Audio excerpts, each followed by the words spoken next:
All right. I'm not sure if we can do this or not. It's only two brothers talking. I'm going to have to talk more. One of us is going to have to talk more.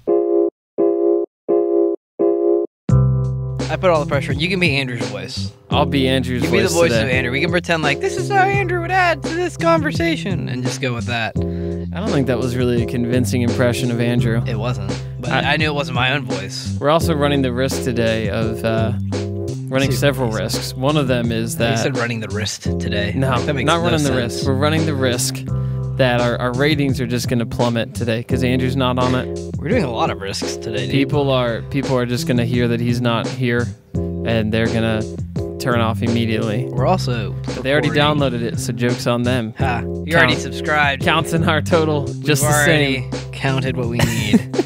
This is now David and Jeremy's podcast. Exactly. We kicked Andrew off. We made it to 10 episodes with him. And he's then, still a brother, I think. He's still an appellate, right? We're still deciding that he's a brother or not. Well, we'll tell you next week. Maybe. Yeah, we can't be sure. Next episode we'll see if Andrew is still a brother or not. So we are risking recording without Andrew, and we're also risking because we're recording outside. We're recording outside. In studio number 4 or 5. I don't even know anymore. We have so many recording studios, it doesn't even matter. Yeah, and I'm risking because I sat down where it was in the shade, but as shade often does throughout the day, it's moved a little bit. That's the way the sun works, Dave. That's right. But so we'll see how long we're out here based on how shady David is the rest of the episode. That's right. Joined here on the back porch by the beautiful nature sounds. We have a live audience and my dog Mia, who's Jeremy's dog is loving it. She's just chilling out. She's right now laying down in the freshly planted grass where Jeremy's pool used to be. Yep. And it's no longer a pool. That'd be really fun. We could have recorded in a pool. That would have been great. That would have been the coolest. That would have been really risky from a electrical equipment standpoint. We could have risked it. Yeah. Insure that crap. But we'll see if there's a if there's a dead spot in the grass that's planted right there, just shaped exactly like where Mia is sitting right now. We'll see in a few days. She's really happy though, because the ground is also really wet right there, so it's nice and cool. It'll be really good to clean off her paws when she comes in. That'll be fantastic. Can't wait. Yeah. Hashtag can't wait. This morning though, we did another risky thing that happened this morning was that we listened to Jeremy preach. That's risky. Yeah, that went. That went this morning. You were preaching at our preaching guild at our church. We have a guild, which I think is cooler than like a preaching lab or a preaching workshop. It feels more like we're nights together in round table. Yeah, exactly. We're on a journey. We're on a guild. Journey to learn how to preach. Some of us are further along the journey. Some of us are just starting out. Mm-hmm. Some of us are mere pages in the art. Mere pages. Some of us are like an Aragon. Some of us are more like a Merry and Pippin, or... No, I don't want to be Merry. Well, no, I'd be Merry over Pippin. I'd do that. I don't know. They're indistinguishable in my head. They're not indistinguishable. They are in my head. Well, man, they're in all of our Lord of the Rings audience members. I'm a Lord of the Rings fan. I just don't... Evidently not that much. Which party would you be? You're in the Fellowship. Which party? Which person? Oh, person? Party? I always liked Gimli the dwarf. I always thought he was cool because he used an axe. I don't know why. I just thought that was cool. They don't seem that efficient. No, there's definitely better. Like, I think a sword is definitely a better weapon. But an axe is just cooler. I don't know why. Yeah, his banter in the movies was always good. Have you read the books? I've read The Hobbit, and I actually was talking with some friends maybe a couple weeks ago and decided I need to ring the Fellowship of the Ring series. So that's actually on my list to read. The second one's free on Kindle right now. Oh, really? Yeah, I looked at it the other day because I was looking for free books on Kindle. Well, then I need to get that. Pro tip. That's my favorite movie, is the second movie. The second one is probably my favorite. The first one, have you ever watched the Honest trailer on that movie? Because it's like walking and strolling. And hiking and carrying. Mm-hmm. It's hilarious. Those are good movies, though. Yeah, there's plenty of walking. Plenty of walking. I don't know. I think it's interesting that like Avengers Endgame came out not too long ago, and the still haven't seen it yet, by the way. You still haven't seen Endgame? No. Oh, man. We have a kid. We got him to sleep. That was a priority. Sleeping is a priority. Yeah, sleeping is a priority. That was the end game for us. Yeah, it might put him to sleep. It's 3 hours long. That's true. But people were having a big deal about that. And I'll admit, in the theater, like, I definitely noticed it was 3 hours. But those Lord of the Rings movies were 3 hours. They're like all a few that years long. ago, no one cared. Yeah. I mean, people cared, but it didn't seem like as bad. But now everyone's attention spans are so much smaller than they were back then. Our bladders must be smaller too. It's true. Our cell phone bladders, most likely. Yeah, I mean, I was like near the end of Avengers. I was definitely, there were some points where I was like, okay, I'm enjoying this movie, but I've got to be. Let's get this moving along. Do we have an audience right now? We do. My son is also, and my wife is looking at us through the back window. Through the back window. My son is currently hi. He's smiling at me. I think he's waving at me. Oh, look at that. That's adorable. That's adorable. He's giving you the encouragement you need. He's like, Jeremy, podcast well, Daddy. Is that what he's saying? That's what he's saying, because this is what provides for my family. All the podcast money. All the podcast dough we're rolling. We're getting ready to expand. We're getting ready to quit all of our jobs and just focus on the podcast. Wait, you didn't do that yet? I put in my 2 weeks notice 3 weeks ago. Ooh. Well, then we need to up our game. We do need to up our game. We're going to have a Patreon page. How are we going to exist without a Patreon page? If you do want to sponsor the podcast in a monetary way, or in other ways, like if you want to bribe us in other ways to talk about whatever you've got going on, plenty of ways to do that. You can email us, threebrotherstalking@gmail.com. All that stuff's on our website. It's funny that we were talking about what you asked if I'd read Lord of the Rings, because today we're going to talk about things that we have kind of been reading or like just finished up reading, and what they're sort of teaching for us, as well as a bit of wisdom from Proverbs. Oh, we're doing both of these in one app. We're doing a double, yeah, exactly. I thought these were 2 apps. Yeah, but Andrew's not here, so it needs to have more content, because Andrew does all the show prep. Andrew's the king of the content.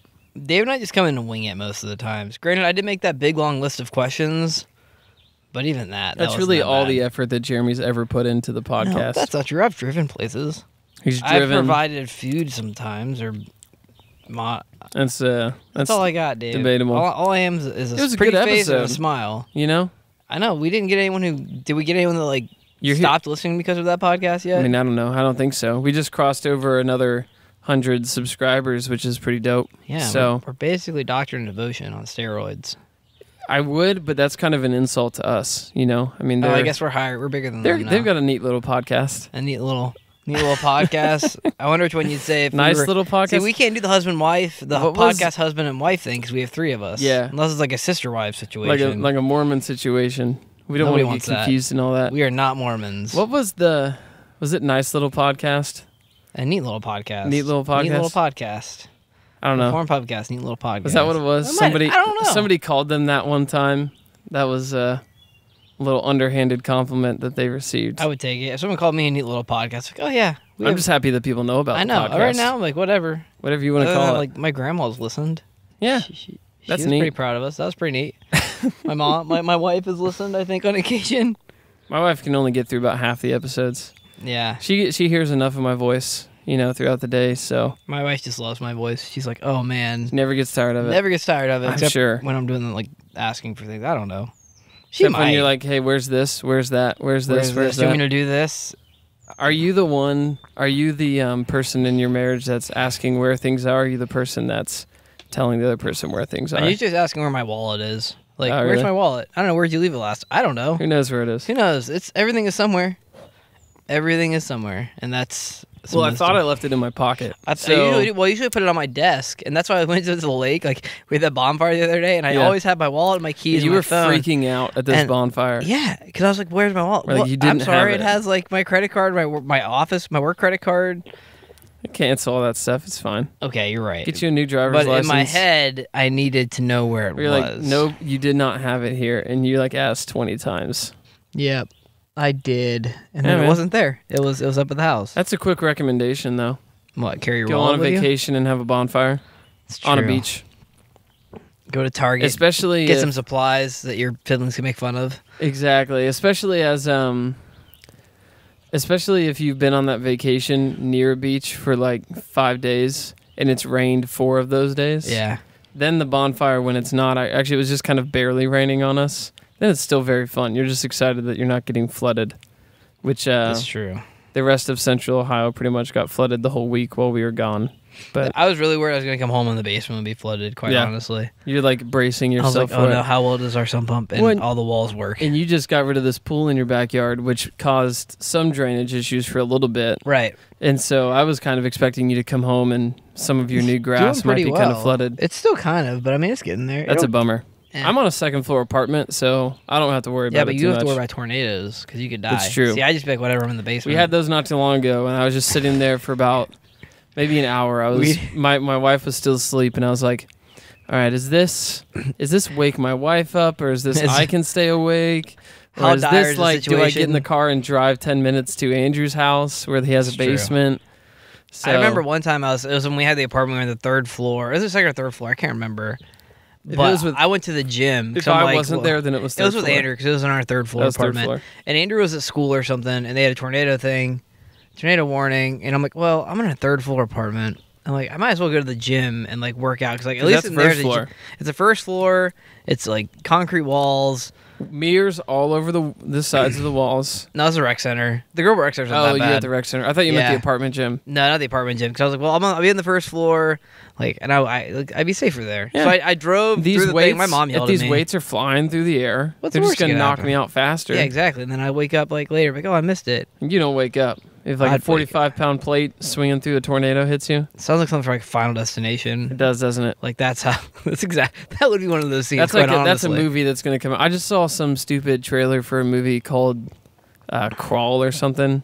And it's about flooding and alligators that are like, it's like a Sharknado but with alligators, but it's serious. I won't lie, I kind of want to watch that. I'll rent it. I won't go see it in theater. I love shark movies. You don't really rent movies anymore though. No. It's not like Blockbuster and all that used to be a thing. We were actually, I miss that. The other day I was talking with, I forget who, but we were talking about Blockbuster and like Movie Gallery and what was the other one? The Hollywood Video. All those things are gone. I still remember one time it was Wesley and Justin and I think Kevin was there, and we wanted to rent a movie, so we drove to Blockbuster and they were closed. And they didn't have it, and so we went to another Hollywood Video and they were closing early, but we got them to open the door. This is in Bexley, just to rent it. Yeah, and then they opened the door and gave it to us. Then we went home and watched it. Like it was like midnight because Blockbuster closed late and all that stuff. Huh. Then we went to like that Walmart, which is not the nicest. That's an era that's long gone now. Now you just rent. Midnight. You know what's incredible is that you can now like you rent videos for like $5 digitally, and you get them for 3 days or whatever. And you can buy movies most of the time for like 15. I thought about that. But tonight we're watching Captain Marvel, and I'm like, well, it's $6 to rent it. I could buy it for like 11. Most of the time you can buy it for 11. And I'm like, well, is it gonna give me anything? So am I gonna want to watch it more than once? It's tough. But it is tough. Now looking back on it, like Thor or whatever, like I wish I would have just bought it. I did buy Thor. But it's still on Netflix. So I love that movie. It's a great movie. What's some great books that you're reading lately? So currently, I just finished The Transforming Power of the Gospel by Jerry Bridges. It's a nice little read. It's not that long, which is kind of nice. Because some like Christian books, they seem like, okay, you could have cut this 2 chapters shorter. Yeah, tons of books are. Yeah, and it's like, guys, you're rehashing things. Like, granted, there's some conclusions you have to make, but like you don't need them. If it's 10 chapters worth, make it 10 chapters. Mm-hmm. It was a very good read. Is a good reminder of a lot of things about not doing self-reliance, doing dependent responsibility, being equal. Like you're responsible for what you do, but you're dependent on the Spirit to do those things. And that's one thing Jerry Bridges has done a very good job. And him and Paul David Tripp, like I was currently reading his What Were You Expecting, and which is a marriage book, but they do a very good job of articulating the gospel first and the need for grace first, and say, okay, everything must flow from these things. And that's one thing I got out of it, because it's not very long and it's pretty straightforward and easy to read.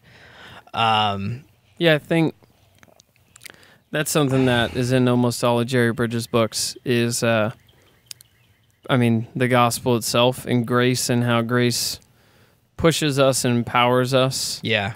But how do you think it's, You said you already finished with it? I did finish it. You did finish it? I did. I finished right before vacation. It took me a while. Like, I started it and stopped it, started and stopped it. Okay. Well, and also, like, he talks about how adversity brings fruit and, like, the fruit of adversity, being thankful for adversity in the midst of it. But all that So how does he say to do that? How do you be thankful for adversity? The main thing is teaching how to be dependent not on your own self-will or self-reliance. Like, you learn patience not by having everything go your way necessarily. It's like, okay, I need to wait, but actually having an active waiting. And all the while doing that, saying, okay, my flesh still wants to rush forward. My flesh still wants to be the one who has all the answers. It's like sometimes like, okay, God, I need to trust in you and rest in you in the midst of this. And also being thankful for it. Whereas I know me, like I was sitting there like, if work stinks or whatever. Work sucks. Like there's just a lot. I know. She left me roses by the stairs. She left me roses by the stairs. She likes to let me know she cares. Yeah. Oh, just say it ain't so. I will not go. Anyway, but going back to like, like you have these adversity and these trials, and they're meant to be fruit, and all those are fun from you've already been sanctified. I mean, you're being sanctified. So you have the already and not yet, which is a very good job of articulating, but also being thankful for the trial. Saying, okay, this is going to make me more Christ-like. And hopefully as the trial progresses, it gets not necessarily easier, because it might not get any easier to get through that trial, but your attitude toward it will change. So I just think I need to get out of this, God. I just went out, which is where we all go off the bat. Yeah, I think that's something that I know has been a bit of a trial for me lately. Like Rachel and I are in a position where different like long-term desires that we have for our family and for kind of like either work-life kind of balance things, or for us together wanting to be involved in planting a church at some point, leading one of those, which is over the last 9 months, that desire in particular has kind of exploded onto the scene of my own life. Before that, I wasn't thinking about planting a church very seriously, and then the last 6 months it was really through Jeremy in a lot of ways, because you felt like that for a long time, that you wanted to be involved in planting a church, and you would bring it up to me a lot. And then somewhere along the last 6 months, for Rachel and I, it was like, for whatever reason, it was like, yeah, let's think about that. So that church will be called Three Brothers Churching or something like that. You need .tv on it or Three something. Brothers Church, 3bc.tv. Oh, 3bc. 3bc.tv. Real church. No, but in the meantime, like right now, I don't work, full time in a ministry position or anything, and it's really easy for me to just be really frustrated by that and just say like, it's not where like, I want to be in that next stage, whenever that is, whatever that gets there. And it's hard to be thankful for the waiting periods, because you've got to remember, like, God is in his grace. He's preparing me for something in the future that I wouldn't be prepared for otherwise. He's making me a better person and more like Christ in ways that I wouldn't if I didn't have to go through this adversity. That's just hard to remember sometimes, but it definitely... Well, and all that them flowing from the standpoint of he disciplines those he loves. He teaches those he loves, like a strenuous teaching for those he cares for as an adopted son. So in that, and then we're reading James right now through our church, remembering that he also is generous to give wisdom in the midst of that trial. So God, I don't know how to handle this. Like I want to be here.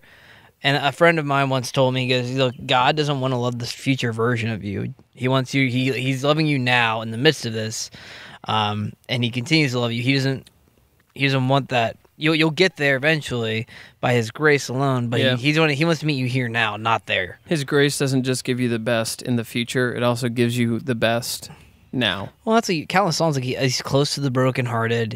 He's always working, and you're reminded of that. But in the midst of the trial, in the midst of being transformed, it's not fun. No. And I think so often we sit there and color code it, or just kind of sugarcoat it or whatever, and just move on. Sugarcoat and color code. The color code thing, We do what we want. We sugar and color whatever coating we got. Rainbow sprinkle coating, chocolate coating, all the coatings.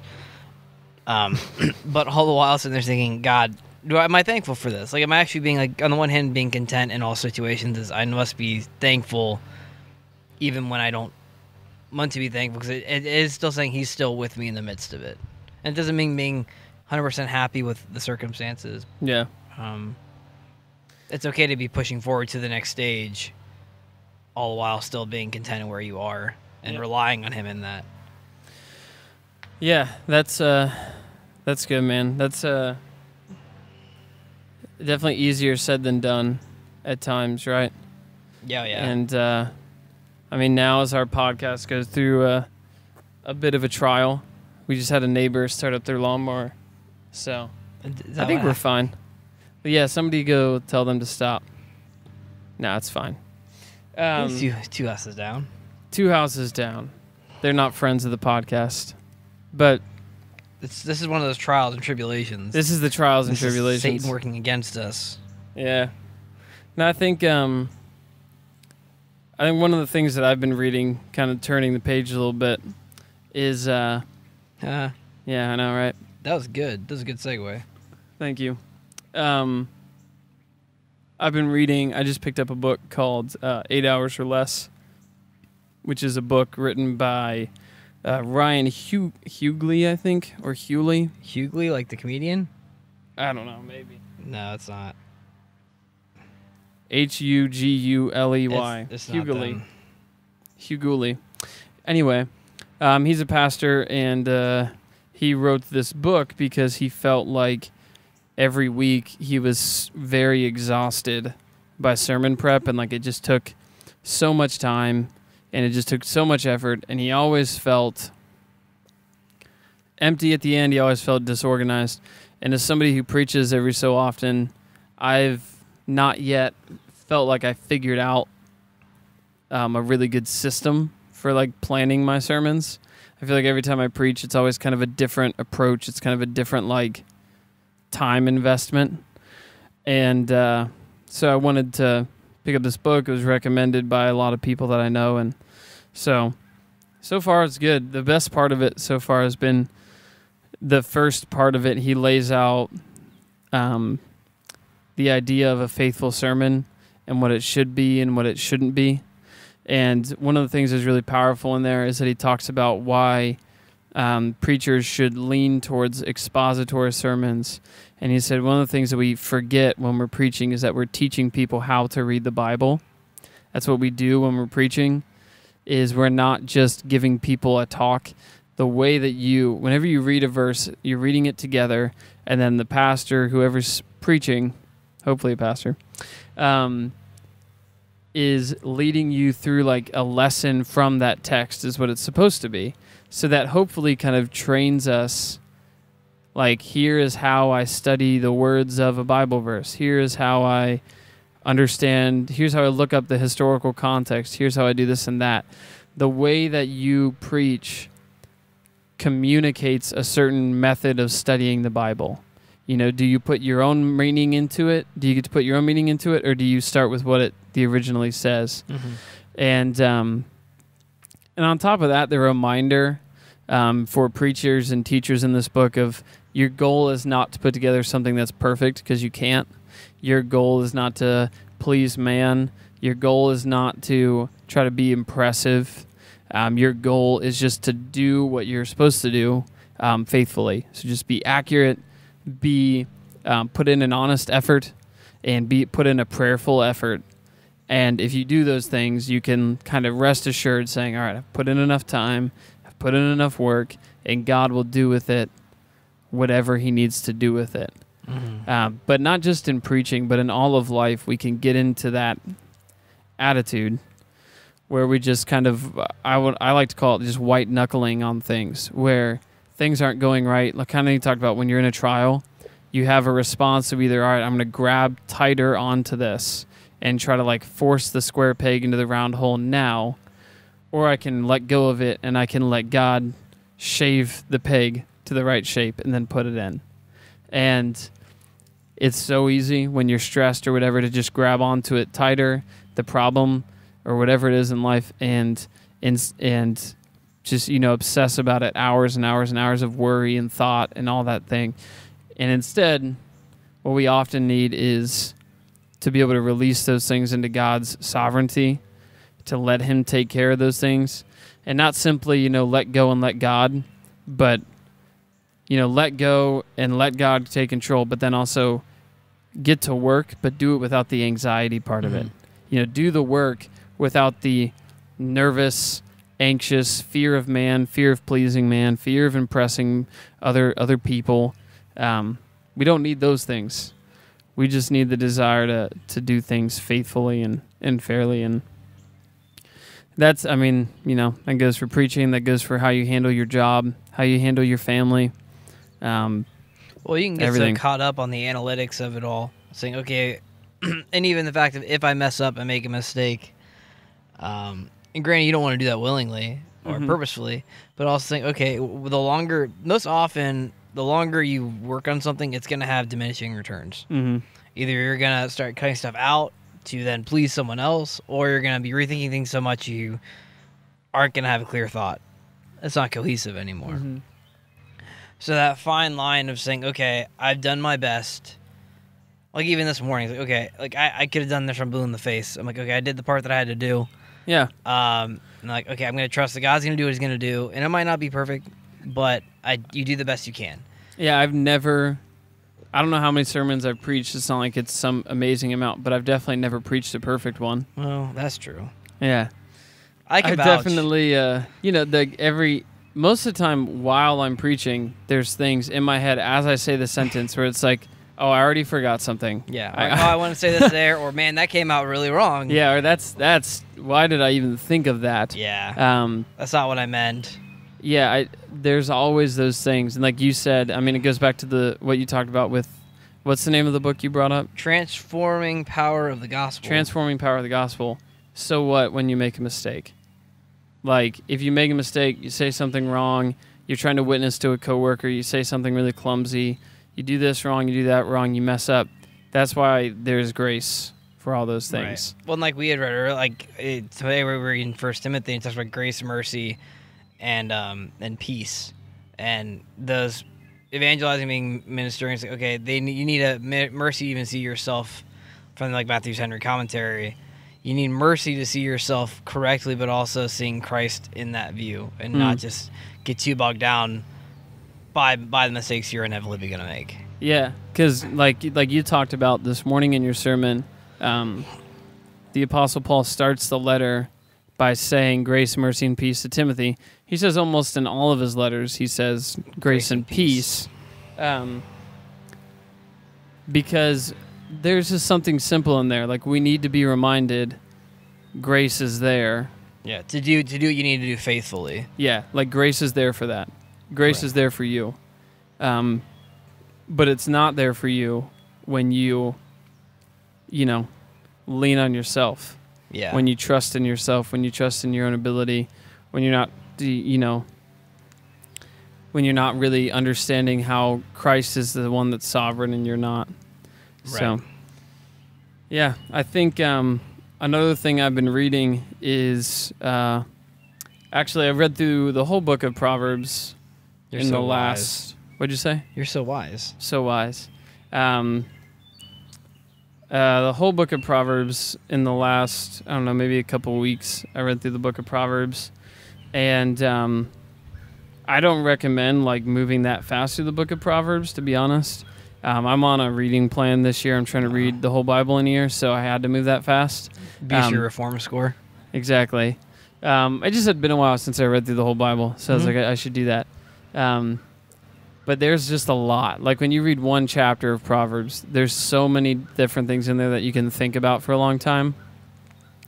And so I would recommend taking longer than that if you're reading the book of Proverbs, because there's a lot to pray through as you read through that. But one of the things that I read, Proverbs 29:11, that we're going to talk about for just a second here today, says this: a fool gives full vent to his spirit, but a wise man quietly holds it back. The fool gives full vent to his spirit, but a wise man quietly holds it back. I remember a while ago, Jeremy brought up this question for us to talk about on the podcast, and we'll probably talk about it in full at some point, but it was, I think you said venting the new gossiping. Faith and I had that conversation the other day. Yeah, because that's a common phrase for us today, right? Like we just, I'm talking about something, I'm just venting. Yeah. Like it's innocent. On, brush by it. Yeah. And that verse isn't talking about venting necessarily in the way that we talk about it today, but I'm struck so often as I read through the book of Proverbs how many times it talks about the fact that wise people, the wise person in the book of Proverbs, are slow to speak, they have controlled tongues, and they're very slow to be angry. Mm-hmm. I think it's in Proverbs 16 where it also says, good sense makes one slow to anger, and it is his glory to overlook an offense. Mm-hmm. And I think I said that verse to Rachel like 10 times that day because I just thought it was so powerful. Good sense makes one slow to anger. Yeah. We want to think of ourselves as wise and smart, but how easily are we annoyed and angry? How easily do we get angry? How easily do we just give full vent? Yeah. No matter what we think, no matter what we feel, we're just ready to share it, ready to yell about it to whoever will listen. Yeah. It doesn't work well. It doesn't work well.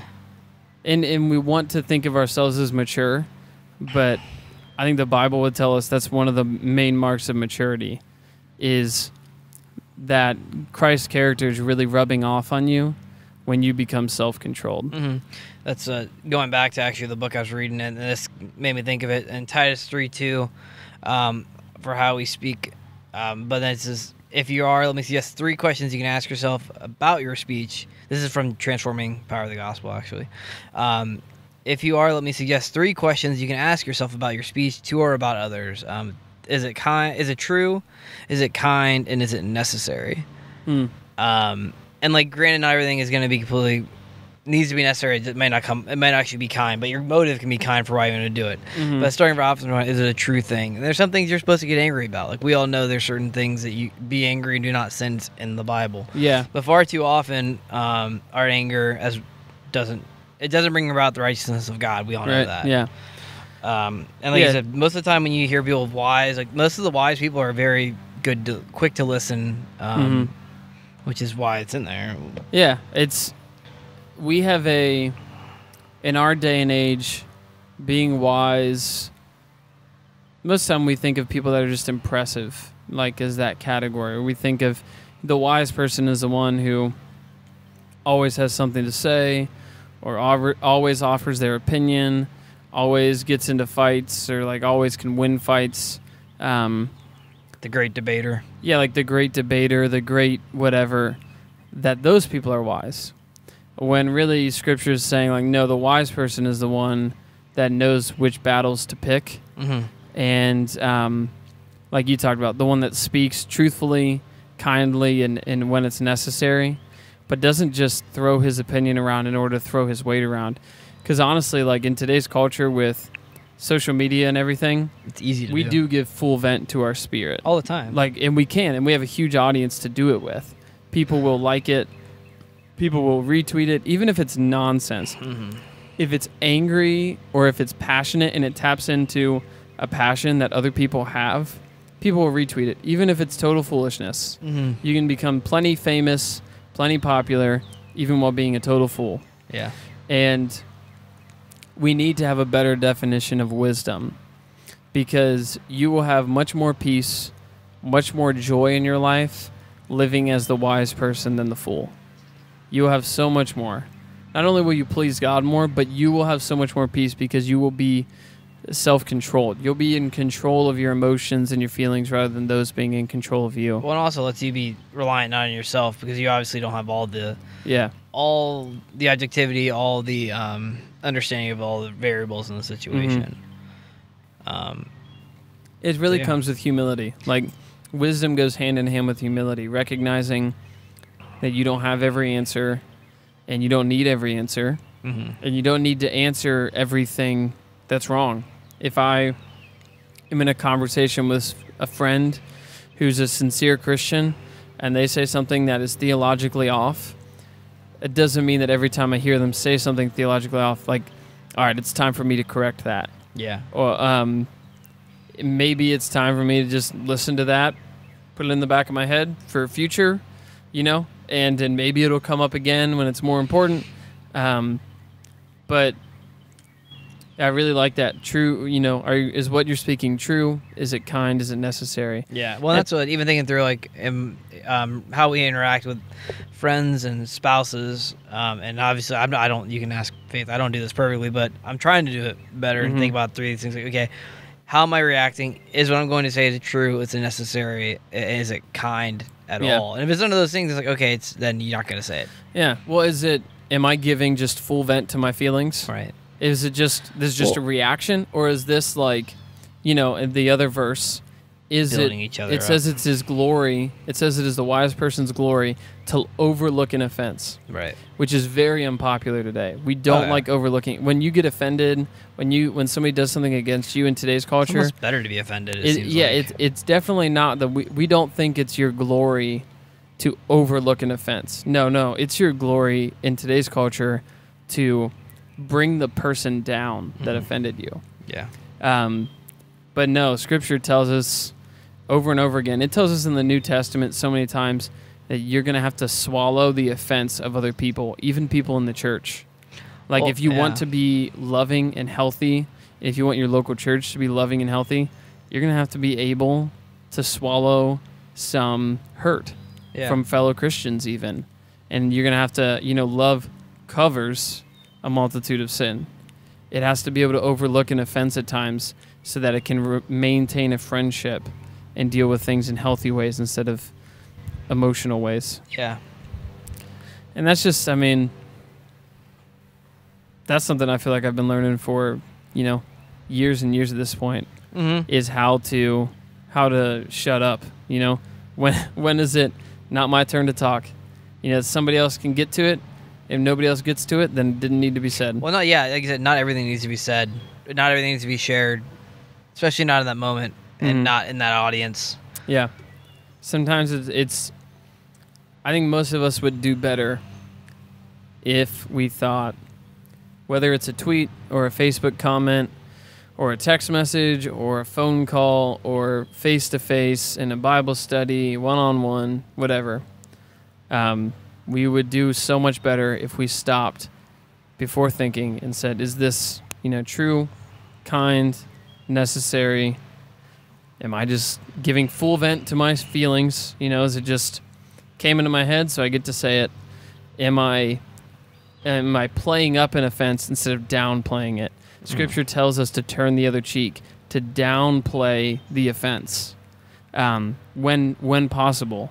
To overlook it, to extend grace, not to be doormats and be walked on, but to be able to say, look, my pride can be hurt, whatever, that's fine, because my pride is in Christ. It doesn't matter. And that's really the root of it, is that the more confident we are the more confident we are in God and who He is and who we are in Him, the easier it is to be slow to speak, to be quiet, to be in control, to not have to say anything, to not have to defend yourself all the time, to not have to be offended all the time, because you have a security that isn't easily pushed around to begin with. And that's just something we need more of. We need more thick-skinned people. We need more thick skin, but not just a thick skin that can take more abuse, but can take it in a godly way. Yeah. And what a wise person can do is not just take abuse, but a wise person can turn that around to a healthy situation. Right. They can use their wisdom to suffer some abuse and extend grace, and somehow through that extension of grace to the person that offended them, they can speak truth to them, kindly correct them, and help them so that they can actually build something good from that. The foolish person just says, you hurt me, I'm going to hurt you. Right. And the wise person says, you hurt me, now I'm going to help you to never hurt somebody else again. Right. But if we just give full vent to our spirit, as the proverb says, all we're going to do is fight fire with fire. You know, that's all that is. Whereas the wise person, you know, walks around with the bucket of water instead of more fuel for the fire. Which is actually in another proverb I read where it says that basically it says, just as a fire goes out without fuel, so does a quarrel go out without gossip. Mm. So you got fights and everything all around you. You got in your family and your coworkers, whatever. There's quarrels all the time. There's fights all the time. Wonder how quickly all those would go away if people stopped talking behind each other's people's backs. If they stopped whispering, stopped all that stuff. Mm-hmm.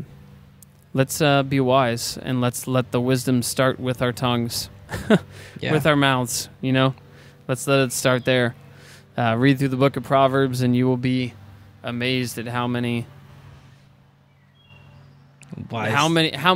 encouragements there are about your speech in the book of Proverbs, first couple chapters alone. Mm-hmm. But yeah, you read any good fiction books lately? I started Harry Potter and the Sorcerer's Stone because it was also free on Kindle, and the first 2 chapters are pretty good. I've already watched all the movies. So is that the first one? Yeah, it's the first one. It is. Yep. So it's kind of funny now when you sit there and read through it and like, oh, this character looks like this. And we're like, well, they don't look like that in the movie at all. Oh, but, yeah. like they're similar, but like some minor things. But yeah, I've never read any Harry Potter. Me either. I've only watched one movie. I was going on a trip with my friend Evan to Great Wolf Lodge a long time ago, and he forced us to watch Harry Potter in the car. Not Harry Potter. I only say forced because I just knew nothing about it, and I didn't really have an interest in it. He was the only one that picked. They're entertaining. Faith and I actually watched the series like last year, I think. I don't know which one we watched, but it was the one with the wizards and the staffs and all that stuff. That narrows it down. Yeah. They had brooms and stuff. I'm about maybe halfway through a book called So Brave, Young, and Handsome, which is a weird title for a book, admittedly. Is that about your life or something? It is the first book by Leif Enger, who's the guy that wrote Peace Like a River, and he wrote Virgil Wander. If you know me, and you've probably heard me talk about it on the podcast already, Peace Like a River is one of my favorite books I've ever read. That's probably my favorite story that I've ever read. And this one's pretty good so far. It's different. I think I like Peace Like a River the most out of his books because I think primarily he does all his books from like a first-person perspective of somebody, you know, in the story. They're like almost always rehashing a story, almost like a newspaper report, you know, after the fact. Mm-hmm. And this one, I just feel like the main character, like the person whose eyes you were looking through in Peace Like a River, that was the coolest perspective out of all the other ones are kind of like, I don't know. I just don't like the main characters as much. So it's still good, still worth a read. I'm still enjoying reading it, about halfway through with it. It's kind of about an author and a con man and a trip across the country and stuff. So it's good. I would recommend it. But I have Jared let me borrow the Younger, Restless, or Reformed. I got to read that. That one's a high. If you're a Reformed person, and if you are a Reformed person that knows what Young, Restless, and Reformed means, and maybe you used to listen to a lot of Mark Driscoll sermons, or whenever John Piper got really popular and all that. If you're one of those people that kind of came to Reformed theology in that time frame, that book is really funny. It's called Younger, Restlesser, and Reformeder, and it's by Gut Check, and that's really funny. So, yeah, we'll recommend little quick recos for the day.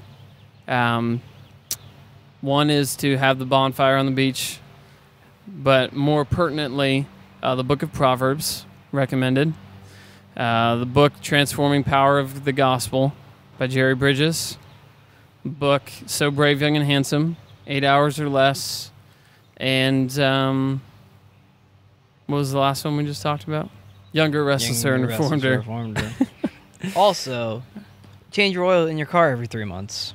Yeah? Yeah, just saying. Did Something you good to do. No, we got it done. Just saying. Okay. For those of you who don't know, well, unless you have the synthetic, then go 6. But that was just a little Just a quick tip. Quick tip. And also, if Carfax you're getting with it Jeremy. changed somewhere, you can get the air put in for free in the tires. Air in your tires? Yep. Look at you go. I know. I'm full of quick tips. Budget saving tips with Jeremy. That was, well, it's not really budget saving because it's more expensive to do it with someone else. Expensive. But when you have an infant and stuff, you just need to get the job done. Yeah. Whatever gets the job done for a reco, there you go. Whatever gets the job done. My dog is back. Dog is back, and that means it's time to wrap up the episode. It's been fun. It's been fun. I think we did okay. We'll see. Andrew's not here.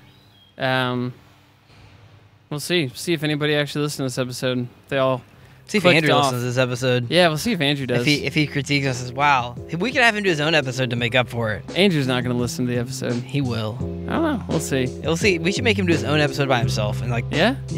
I think it makes sense. Cool. Yeah. I'm down for that. So good luck, Ange. Next time around, Andrew's flying solo. One brother talking. It's gonna be a very short podcast. Probably would be shorter. Back the briefing with Andrew. The briefing. We'll have Andrew do an episode of The Briefing. There you That's go. a recommendation, too. The Briefing is a good podcast. It's a good podcast. Yes, it is. Well, we're full of great ideas. We're full of great recommendations today. We're full of great ideas that other people had. I love sitting on the back porch. That's another, Listen to the birds. And the lawnmowers. The lawnmowers. Oh, suburban America. Just listening to the birds and the lawnmowers. The smell of freshly cut grass is glorious. The gasoline from a lawnmower. That's what you want. There you go. Yep. Well, until next time, this has been Two Brothers Talking. Next time, it'll probably be Three Brothers Talking. Hopefully. So, unless one of us gets permanently kicked off the island. Ooh, who would that be? Who would that be? Well, right now, it's got to be Andrew. Well, he's already not off, here. so... Yeah. He's currently off. He's working his way back on. Yeah, he's got to jump back on, then maybe we'll kick him off again. But for now, we'll wrap things up and talk to you guys next time. See you later.